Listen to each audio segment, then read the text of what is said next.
All right, we knew Seton Hall was going to be a very good basketball team. They've done a tremendous job getting themselves in third place in the Big East. And, Jada Eads and Faith Masonis are really, really tough players to defend. And then when they got Catalan back about a week ago or so, we knew they were just going to have extra punch.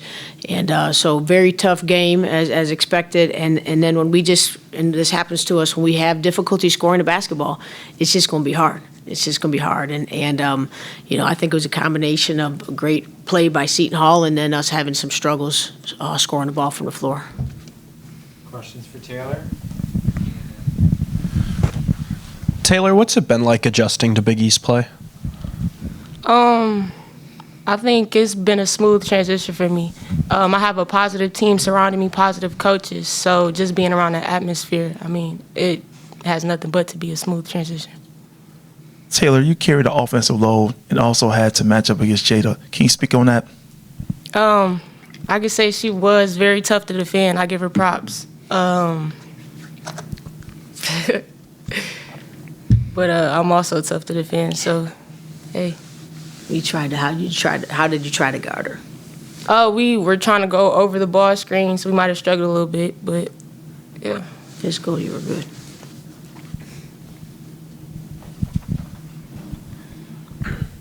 You talked about yourself being tough to guard. You did draw 7 fouls today. Just how do you feel your offensive game has kind of come along, especially in trying to get to the free throw line?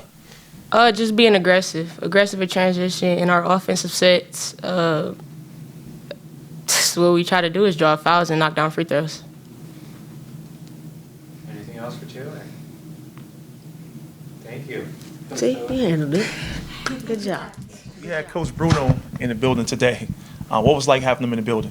It's always great to have Coach in the building. Coach he's been at several of our last several games. He's been to our games since I think late December. So it's great to have Coach around. Coach has been coming around to practice, so it's always good to have Doug in the building for sure. And with Kay Clark being injured, of course, Grace being injured, these are some of your three-point shooters. What is it like playing with those, Coach, when you know that they're going to pack in on Jory and also load up on Taylor? It just makes the job more difficult. You could tell we were trying to find someone who was going to be able to go in and knock a bucket down. And, we've got some of our best shooters out, but that's just going to make the job tougher. But you just got to work harder to get open. And when you catch the ball and you're open, you gotta shoot it. And, Jory's garnering most of the attention from our opponent, and things will just continue to get, more challenging for her until we can start to make some outside shots. You guys made 31% of your field goals today. What's your guys' mindset when you can't make shots? You got to continue to work hard. You got to cut to get open. You got to hit the open teammate, and then you got to shoot the ball when you're open. And play to your individual strengths. We have some of our players are better three-point shooters than others. Some of our players are better drivers than shooters. So playing to your individual strengths and then just staying with it. If you have trouble making a couple of shots early, you just got to stay with it. So it's just you can't give up. You got to just continue to play hard. Coach, obviously we all know this is a depleted roster, but just what can this team do to take better care of the ball? Obviously we know Jory and Taylor are going to be a lot of the focus of scouting reports, and then Summer's got the ball in her hands a lot, but what can this team do in terms of ball security throughout the rest of the season? Well, we work on it. You just have to be strong with the ball. You got to pass fake before you make a pass. You got to go meet the catch. You've got to put yourself in if you're trying to feed the post, you got to work to get the proper angle to feed the post. So I think some of it's decision making. I think some of it is just with the desire to make a play for your team. They're just anxious to really make a play, help their team. Sometimes we might make a bad decision in that moment. But it's certainly something we talk about and we'll continue to work on. Jill, you cut it to 5 at the end of the third quarter. What happened to start the fourth quarter? Well, we went out there and said this. Now we got to get some stops, and we had trouble. They knocked down some shots. We had trouble scoring. You know, what we have? Yeah, we had 10 points in the fourth quarter, and Seton Hall scored 22. And at halftime, when they had 39, we talked about, you know, they're on pace to score 78, and we're not a team that goes out there and scores 80. So it's really important that we try to keep people. We're going to win by defending and rebound. And you know, we went to some zone and they knocked down some shots. But I think it's just like a little bit of a combination again of us just not being able to score baskets. And then, you know, they went to the free throw line quite a bit, did a good job from the free throw line. I don't know what their percentage was. Does that say 15, 75%? So they scored from the free throw line. Go ahead. Sorry.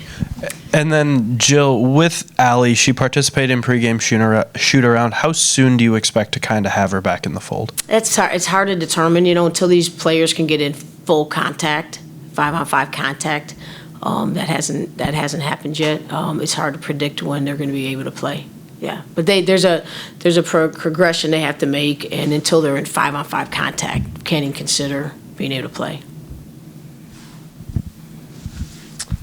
7 points, 7 boards for Haley Walker today. What have you liked from her throughout the season, especially with such a depleted bench? Her energy, you know, we can always count on Haley to bring energy. She did a great job getting a couple buckets in the first half just by basket cutting, and she cuts with aggressiveness.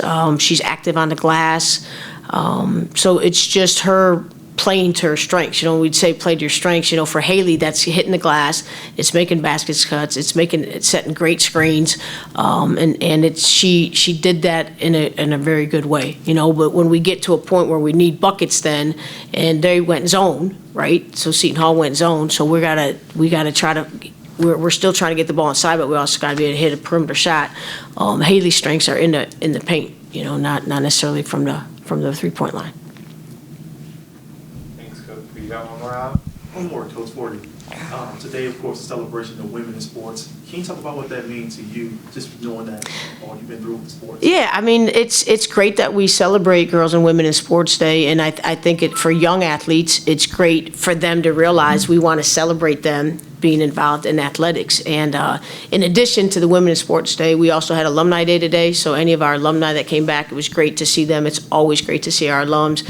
And then we also celebrated the Women's Athletic Association of DePaul. So in the early 60s, there was a group of females that you know, got together and wanted to create opportunities for women to play athletics through physical education, and then they started competing in the Chicagoland area, and eventually that's what turned us into varsity athletics in like 73, 74. So big celebrations today, all with girls and women, and I think it was great. I think it's great that DePaul works to acknowledge the work of these pioneers from the 60s, and also to celebrate youth involved in girls athletics. Thank you, Coach.